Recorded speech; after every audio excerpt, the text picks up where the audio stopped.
Heidi. And this is Franny. We're here with Heidi and Franny's Garage, and today we're doing something really fun. We're going to Clive Cussler's Museum, and it's really close to our house. I would say it's probably about 3 miles away, and we've lived in Arvada for 10 years now. We've never been there, so we're super excited.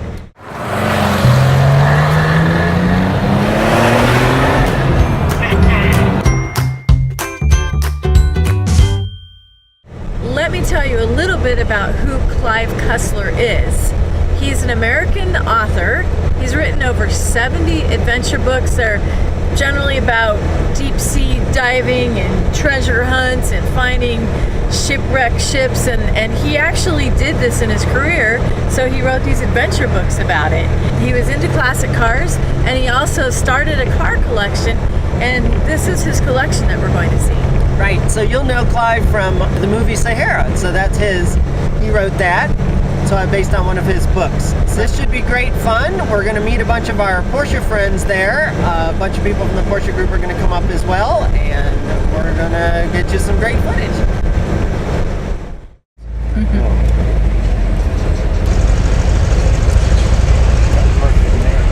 Oh, did he?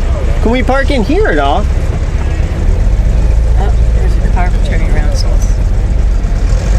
We're in the park right there. Okay. Oh. Right here. Okay, thanks. Thank you. It's awesome, seats.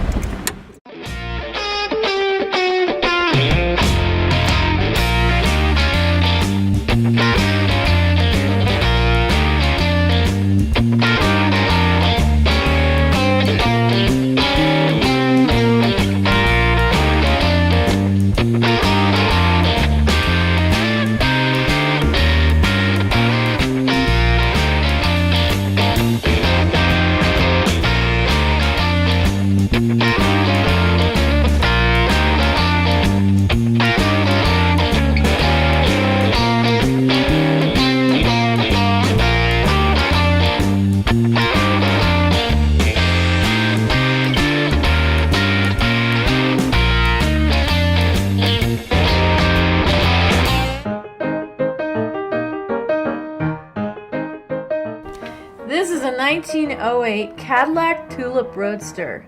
It's named Tulip for its tulip-shaped body. It has 10 horsepower and a 2-speed planetary transmission.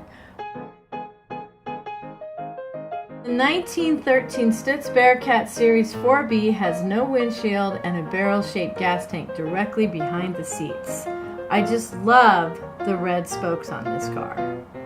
The 1906 Stanley Steamer touring car has no gear shift or transmission. It went 0 to 60 in 11 seconds. That was fast back then.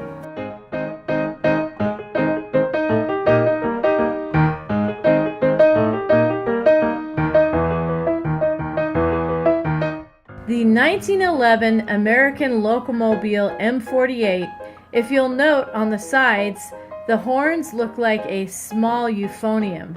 Talk about exotic. It fit 7 people. Its cost was $4,800 versus the Cadillac, which sold for $1,800. It was truly a luxury car.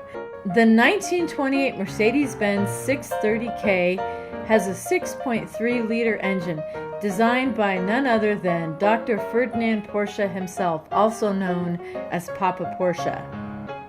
It has a 170 horsepower straight-six engine, and this car is one of a kind. The 1939 White Mercedes-Benz was built for the London Motor Show.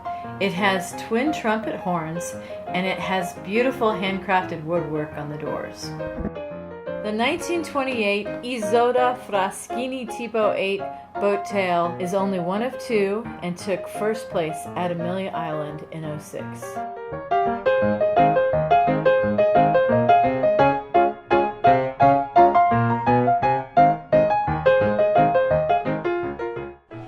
So this is a 1948 Delahaye 135. and it often won races. It's a French car. It's a beautiful car.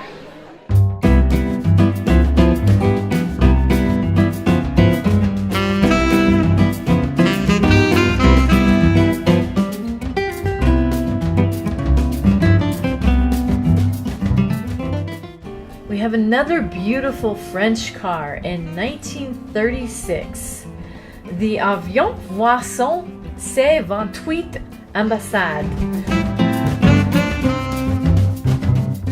1925 Locomobile Sportif Model 48 has beautiful colors of cream and blue on it and an interesting looking hood ornament with a frog on it.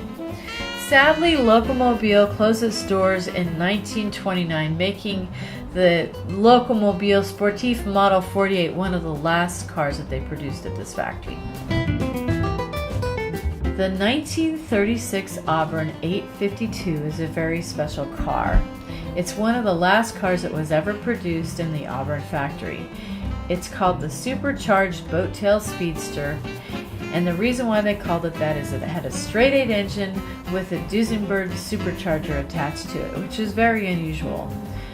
The car next to me is a really cool car. The 1925 Isotta Fraschini Tipo 8 boat tail. As you will note in the back, the very interesting looking boat tail. This whole car resembles a boat in almost every way. The seats, the steering wheel, and all these little details around the car. In addition to that, the radiator cap was cast off of Rudolph Valentino's own Isotta Fraschini car in his Cobra mascot. I really like that.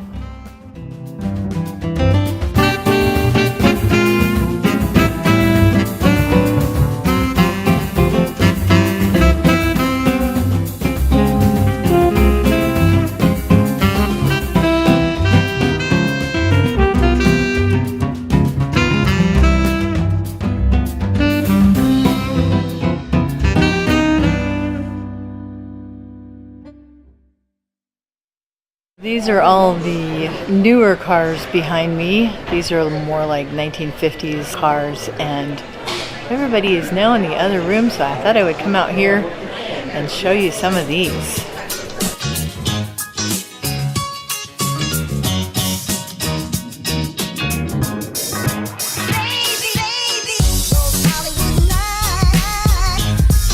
This is a 1958 Oldsmobile in heather mint lavender pink.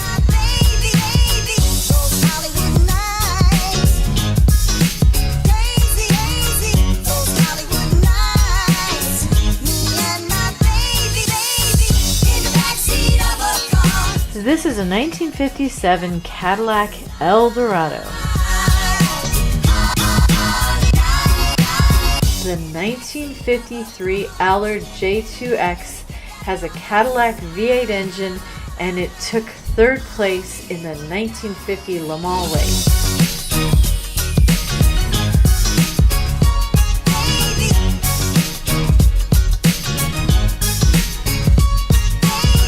Franny is standing next to a 1937 Pierce Arrow Travelodge, only 12 models in existence.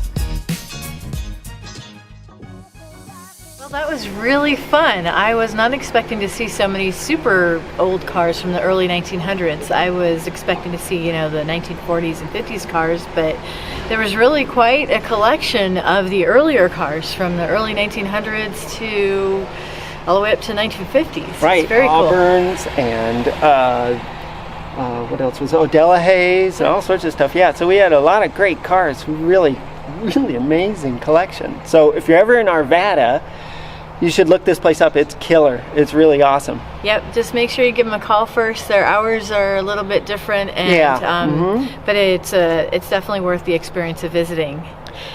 So if you enjoyed the video, please give it a thumbs up. And if you haven't subscribed to the channel, go ahead and hit that subscribe button. Definitely hit subscribe and get the bell on there if you want to be notified about every upload that we do.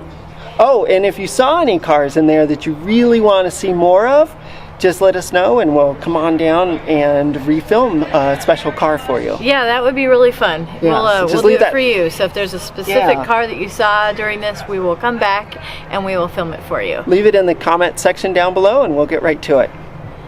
Okay, well, thanks so much for watching, and until next time, safe travels. Bye.